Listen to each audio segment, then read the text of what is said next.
안녕하세요. 이번 주 여러분들과 함께 메타버스 과학교실 수업을 진행하게 된 교사 한진섭입니다. 여러분들, 내일은 실험왕 잘 읽고 있나요? 이번 주 49권 진화의 대결 책을 읽어야 하는데 선생님은 미리 한번 읽어보았어요.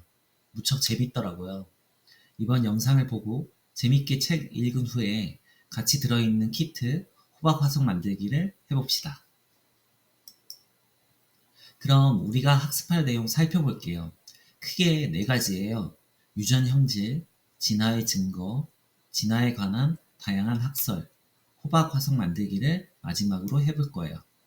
그럼 준비됐을까요?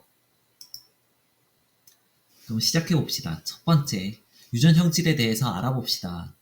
유전이란 말 들어보았나요? 부모의 형질이 자손에게 전해지는 유전은 멘델이 발표한 유전 법칙에 따릅니다. 왼쪽 인물이 멘델이에요. 19세기 오스트리아의 유전학자인 멘델은 완두콩 교배 실험을 통해 우성과 열성의 개념을 확립했습니다. 둥근 완두콩과 주름진 완두콩을 교배하였더니 다음 세대에서는 모두 둥근 완두콩만 열리는 것을 확인할 수 있었습니다. 이 실험을 통해 표현형으로 나타나는 형질은 우성, 나타나지 않는 형질은 열성이라고 하고 우성과 열성 두 개의 형질이 모두 있을 경우에는 다음 세대에서 우성의 형질만 나타난다는 것이 밝혀졌습니다. 옆에 사진을 살펴보면 혀 말기나 쌍꺼풀의 유무, 귓불의 모양, 엄지손가락이 젖혀지는 정도 등도 유전 형질 중 우성에 해당합니다. 그러나 인간의 유전 연구는 여러 세대에 걸친 유전 현상을 관찰하기 어려울 뿐만 아니라 자유로운 교배가 불가능하고 환경의 영향을 많이 받는다는 점 때문에 진행하기가 매우 어려운 편입니다. 따라서 인간의 유전 연구는 실험과 같이 유전 형질이 한 집안 내에서 어떻게 유전되는지 파악하는 가계도 조사를 주로 이용합니다. 다음으로 진화의 증거인 흔적 기관을 보도록 하겠습니다.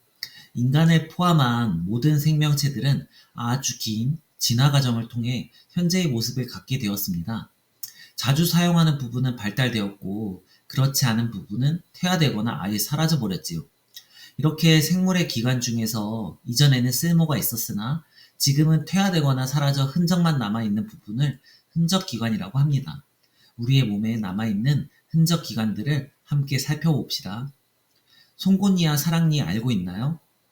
송곳니는 앞니 옆에 위치해 있고 사랑니는 어금니 옆에 위치해 있습니다. 과거의 인류는 지금보다 더 튼튼한 턱뼈와 날카롭고 많은 치아를 갖고 있었습니다. 그 턱뼈와 치아를 이용하여 질긴 날고기와 딱딱한 열매를 먹고 살았지요.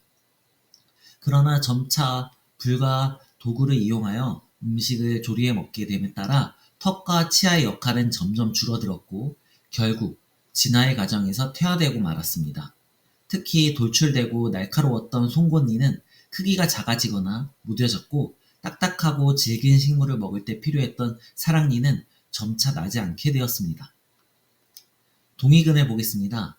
귀를 움직이는 근육을 동위근이라고 합니다. 과거의 인류는 소리의 방향에 따라 귀를 움직여 천적이 오는 소리를 듣거나 사냥감을 찾았습니다. 토끼나 고양이처럼 말이지요. 하지만 점차 천적을 피해 도망치거나 사냥할 일이 없어지면서 동위근은 퇴화되고 말았습니다. 지금도 귀를 자유자재로 움직일 수 있는 사람들이 간혹 있는데 이는 동위근의 기능이 아직 남아있기 때문입니다. 세 번째로 장장근을 살펴보겠습니다. 엄지손가락과 새끼손가락을 붙이고 손목을 살짝 굽히면 손목에서 힘줄 같은 것이 튀어나오는데 이 부분을 장장근이라고 합니다. 긴 손바닥근이라고도 불리지요. 장장근은 수렵 활동을 하거나 천적으로부터의 위험을 피하기 위해 나무를 올라탈 때 주로 사용하던 근육인데 점점 사용하는 일이 줄어들자 크기가 작아지고 퇴화했습니다. 네 번째로 순막을 살펴보겠습니다. 순막은 얇고 투명한 막으로 눈알을 덮어 이물질로부터 눈의 각막을 보호하고 수분을 유지하거나 눈을 청소하는 역할을 합니다. 일부 어류나 조류, 파충류, 양서류에 잘 발달되어 있고 인간을 포함한 포유류에는 흔적만 남아 있습니다. 인간의 경우 눈구석에 붉은색 살이 바로 순막의 흔적입니다. 마지막으로 털 세운근을 살펴보겠습니다. 털뿌리에 붙어있는 미세한 근육을 털세운근이라고 합니다. 오래전 인류는 신체에 털이 많았습니다. 그리고 털세운근을 이용하여 털을 꼿꼿이 세워 천적 앞에서 몸을 커 보이게 하거나 일시적으로 보온 효과를 누렸지요. 반면 오늘날의 인류는 털이 많이 없어져 털세운근 또한 대부분 퇴화되었습니다. 그러나 가끔 털세운근이 제 역할을 하는 것을 볼 수 있는데, 그건 바로 추위나 공포를 느낄 때 살갗에 오돌토돌 소름이 돋을 때입니다. 소름이 돋을 때 피부를 보면 꼿꼿이 선 털을 볼 수 있습니다. 다음으로 진화에 관한 다양한 학설들을 살펴보겠습니다. 왼쪽 첫 번째 그림부터 볼게요. 지구의 생명들이 환경에 적응하며 새로운 생존에 더 유리한 방향으로 변해가는 현상을 진화라고 합니다.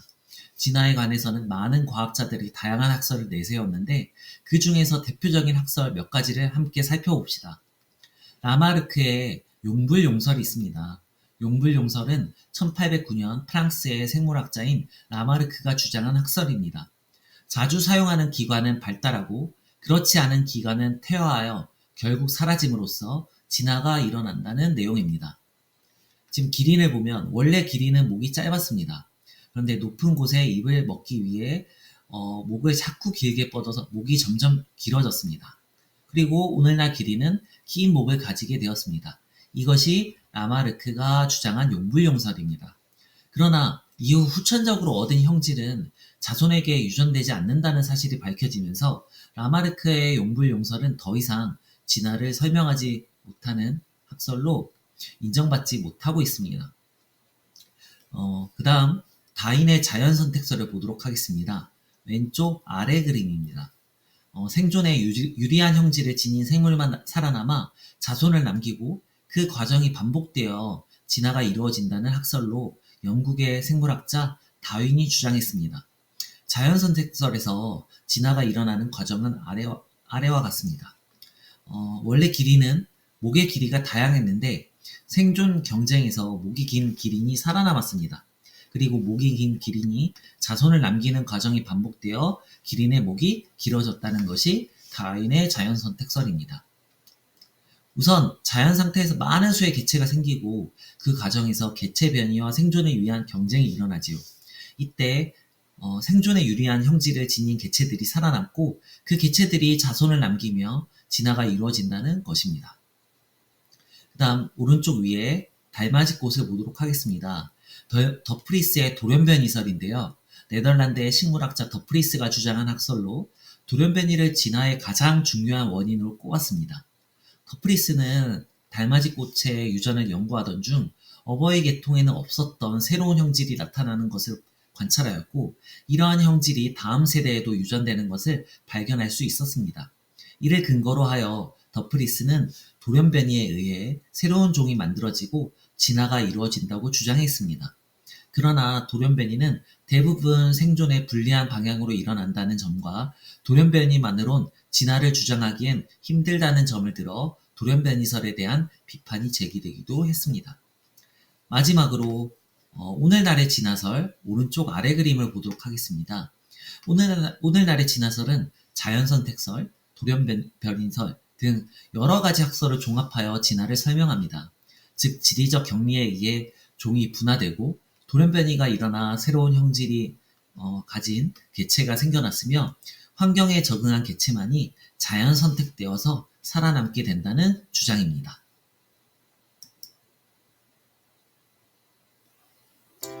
호박 화석 만들기를 해보겠습니다.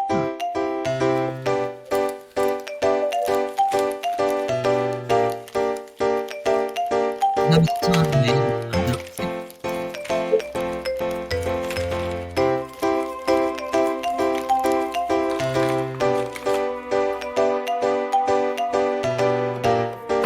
근데 주의할 렌즈 꺼낼 때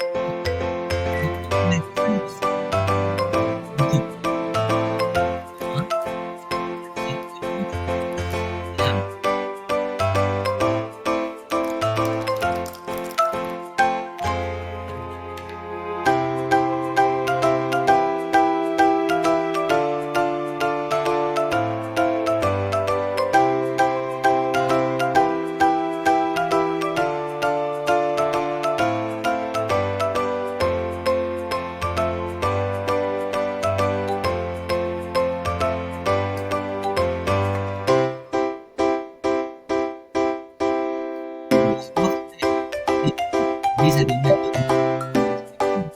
선생님은 더 많이 불렀어요. 너무 많이 부르면 다치기 때문에 어느 정도만 미안해요.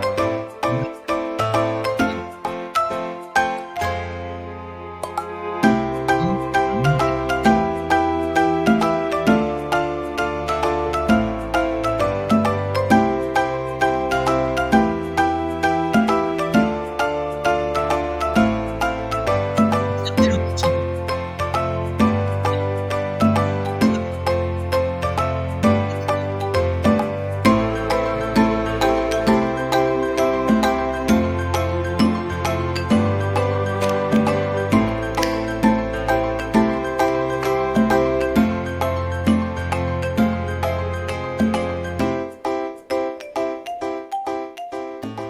과정이 완성되었습니다. 재밌겠죠? 한번 해보세요.